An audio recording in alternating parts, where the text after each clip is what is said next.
Makium, this is Yalbatazar here in San Angelo, Texas. I'm doing like a little quick hit, like the brothers like to refer to these little sessions.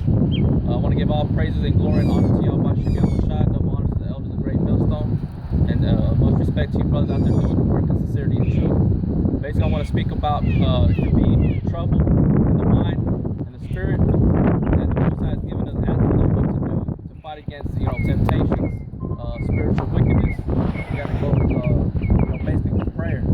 Prayer is the most powerful thing that we have here on the earth besides the word. All right, so and fasting is part of that too.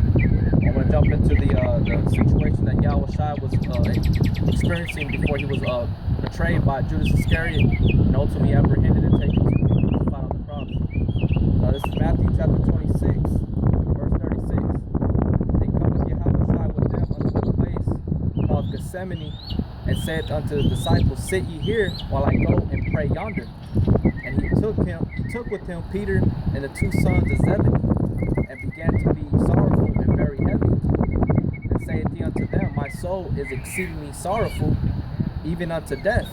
Tarry ye here and watch with me. And that's one of the things that Yahweh always gives us commandment, that we have to watch. Watch for what? For the signs, for his return. All right, and be preoccupied in prophecy, because the days are short. All right, so basically that's what he was telling. It's an example on what we had to be, because that was his darkest hour. He was about to be, betrayed. And verse 39, and he went a little further and fell on his face and prayed, saying, O my Father, if it be possible, let this cup pass from me. Nevertheless, not as I will, but as thou wilt. And that's the mindset we have to have. It's the will of Yahweh Shem Yahushua, not what we want. Because our flesh, our own egos want to go outside of that path, outside of that alignment of the spirit. You want to do what you want. All right, that's what the world spirit, the spirit of the world is doing without will, to feed the flesh. If it feels good, do it. You know what I'm saying? But that Yahweh is contrary to that mindset. So Yahweh understood that not what I will, but what the Father will. So that's the mind frame we gotta have. And when we're feeling we're under distress, being oppressed, that's the first thing we're supposed to be doing is dropping down to our knees and praying to the Most High through Yahweh Shai to deliver us from what we're going through.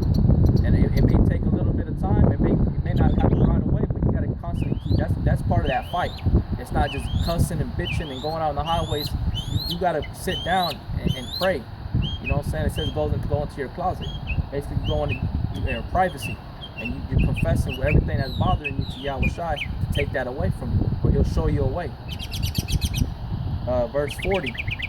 And he cometh unto the disciples, and findeth them asleep, and saith unto Peter, What? Could you not watch with me 1 hour? Watch and pray that ye enter not into temptation. The spirit indeed is willing, but the flesh is weak. So that's the commandment. We gotta watch and pray. We gotta be steadily, like the brother brought out a while ago in his video. Being steadfast. That's part of being steadfast. You're watching. You're being circumspect, because the days are evil. You're your worst enemy. So you gotta watch out for you gotta watch your own self, because your own self might try to just take you out. It's like that whole I don't know if it would be a good example, but in the Lord of the Rings, you had that one creature, what was his name? Smeagol. He was like always speaking to the bad part of him. The bad part of him was always like getting him to do shit that he wasn't in his nature to do, so to speak, because he was like a hobbit. You know what I'm saying? They were always about being good and everything like that, but because he got a hold of that ring, it basically changed his whole spirit, his mind frame, into being a wicked, person. Basically it corrupted him to where it left him in a state of being a down beast, man, basically. All right, so we gotta constantly be on our game. You know what I'm saying? Being circumspect, steadfast, because if not, you're bound to be cut out. And there are many examples out there that it's happened to. You can't fall asleep. You know what I'm saying? You gotta be awake. You gotta be on your guard. So like Yahushua told Peter, he said, verse 41, watch and pray that you enter not into temptation. You know, temptation is being, you know, your desires come, you know, you're being tested. You know, they're trying to get you to do things that you're not supposed to do. So you're supposed to fight against those things. It says the spirit indeed is willing, but the flesh is weak. And like Paul said, we're in these chains of darkness. So we gotta feed the spirit. And the way to feed the spirit is through prayer and fasting. Now the next scripture I want to get is in James 5:13. Is any among you afflicted? Let him pray. Is any merry? Let him sing songs. So if you're afflicted, you're going through certain situations in your life that you can't handle. He gave us answers on what to do. You gotta pray. You gotta be serious every single day in your life, not just during the certain moment God holding it. It's a constant thing that we're being afflicted on a daily basis. You know what I'm saying? We're here in America due to the service slavery, man. All right, so we can never forget that. Verse 14: Is any sick among you? Let him call for the elders of the church, and let them pray over him, anointing him with the oil in the name of Yahawashi Mashiach. And that's what we're supposed to do. You know, we're supposed to, you know, if you can't deal with it by yourself, you can talk to a brother, and a brother, you know, will send up supplications for you on your behalf. And you know, the more prayer, the more power, you know.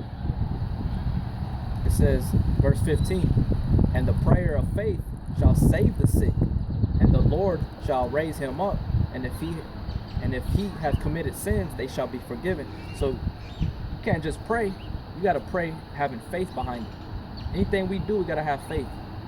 You know, works is dead without faith, and faith without works is dead. So when you pray, you got to have faith behind that. You got to push that. That's what it's going to send that prayer straight up into the heavens and the clouds, piercing the clouds and reaching the Father.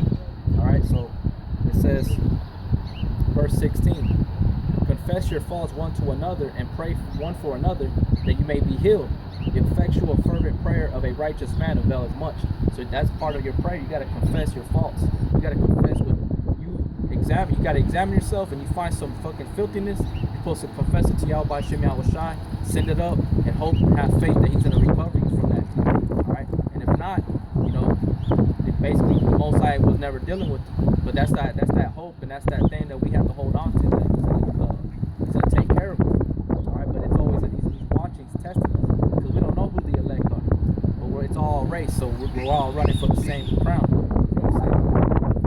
Next one you want to get, like it mentioned, having faith behind your prayer. Okay, this is James chapter 1. I'm going to start at verse 2. It says, my brethren, count it all joy when you fall into diverse temptations, knowing this, that the trying of your faith worketh patience. But let patience have her perfect work, that you may be perfect and entire, wanting nothing. If any of you lack wisdom, let him ask of the Most High, that giveth to all men liberally, and upbraideth not, and it shall be given him. But let him ask in faith, nothing wavering. For he that wavereth is like a wave of the sea driven with the wind and tossed. For let no man think that he shall receive anything of the Lord. So like that word, it says, let him ask in faith, not wavering. Wavering, when you look up that word, is going into doubt, to not have confidence, to lack, you know, confidence. So when you ask for something, you gotta have faith. You gotta trust in your Father. You know, and nowadays, you know what I'm saying, that Esau has done so much shit that we try to go to our earthly father and ask him for something, and they're quick to tell us no. You know what I'm saying? But Yahweh Shem Yahushai, he ain't that way. You know, if he sees that it's proper for us to have it at that time, he's gonna give it to us at that time. But like Paul, when Paul had that thorn stuck in his side, he prayed a certain amount of times and it wasn't taken away. So there's certain things that we can't change, and that's one thing I had to learn personally. And that the things that I can't change, you know, I gotta deal with it. I gotta suck it up. But the things that I can, you know, Most High is gonna reveal it in due time. You know what I'm saying? Maybe 3 years, 4 years down the road, the thing that I thought I couldn't change, Yahweh is gonna change it for me down that road.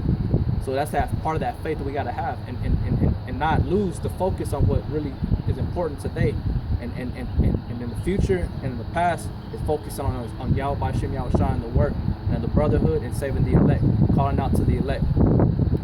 But basically, to any brothers that are out there being afflicted, or feeling oppressed by these demons, women, anything that's carnal through the flesh,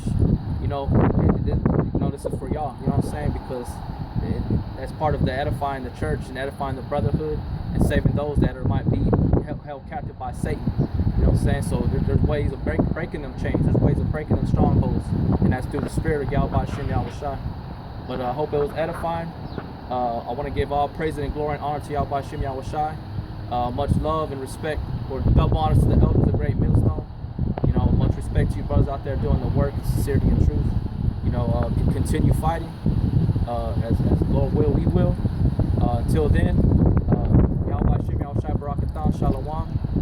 Kwam Yasha Allah.